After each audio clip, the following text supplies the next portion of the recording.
Assalamualaikum friends, welcome to எங்க ஊர் சமையல். இன்னைக்கு நம்ம பார்க்க போறது காடை கிரேவி. காடை கிரேவி வந்து எங்க ஊர் ஸ்டைல்ல நான் பண்ணியிருக்கேன். இந்த காடை கிரேவி வந்து எங்க ஊர்ல கல்யாணங்களுக்கு முத நாள் மறுநாள் நெய் சோறு கூட வைப்பாங்க. செம்ம டேஸ்டா இருக்கும். இத நீங்களும் ட்ரை பண்ணி பாருங்க. ஃபர்ஸ்ட் எண்ணெய் ஊத்திக்கங்க. எண்ணெய் காஞ்சதும் காஞ்ச மிளகாய் பிச்சு போட்டுக்கோங்க. உங்க காரத்துக்கு தகுந்த மாதிரி நீங்க காஞ்ச மிளகாய் போட்டுக்கலாம். அப்புறம் வெங்காயம் போட்டு வெங்காயம் நல்லா பிரவுனா வதங்குற அளவுக்கு வதக்குங்க.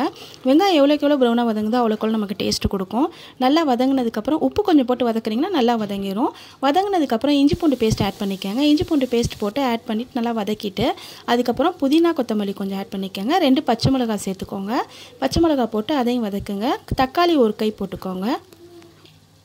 தக்காளி ஆட் பண்ணிவிட்டு நல்லா வதக்குங்க. நல்லா அது ஸ்மாஷாக வதங்கணும். அதாவது மூடி போட்டு நம்ம மூடி வச்சிட்டோம்னா நல்லா வதங்கிரும். இங்கே பாருங்கள், நான் மூடி போட்டு மூடி வச்சு திறந்துட்டேன். இப்போ நல்லா வதங்கியிருக்கு.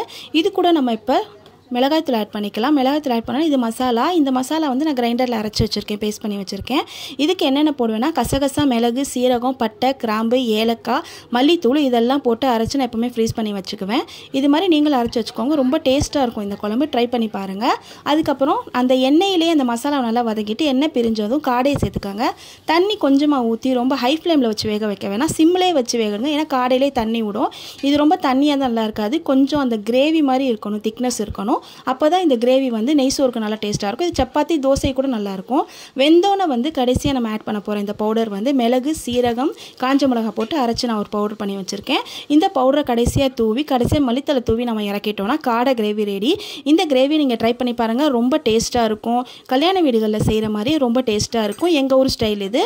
தேங்க்யூ ஃபார் வாட்சிங். இந்த வீடியோ பிடிச்சிருந்தா லைக் பண்ணுங்கள், ஷேர் பண்ணுங்கள், என் சேனலை சப்ஸ்கிரைப் பண்ணுங்கள். அப்படியே பக்கத்தில் இருக்க பெல் பட்டனை ப்ரெஸ் பண்ணுங்கள்.